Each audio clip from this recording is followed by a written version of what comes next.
Hello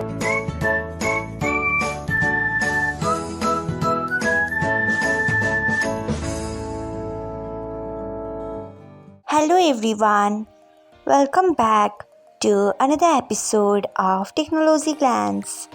Today, in this video, I'm going to guide you through how you can turn on show service messages separately on BIP.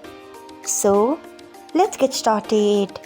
Firstly, open BIP app in a device. Then, tap on More. Next, you can see the option of settings, tap on it. After that, tap on chat settings. Then you can see the option of show service messages separately. Turn on it by tapping on it. So this is how you can turn on show service messages separately on BIP. Thanks for watching. If you found this guide helpful, we would love it if you hit the thumbs up button below. We upload great new tech tutorials like this one every day.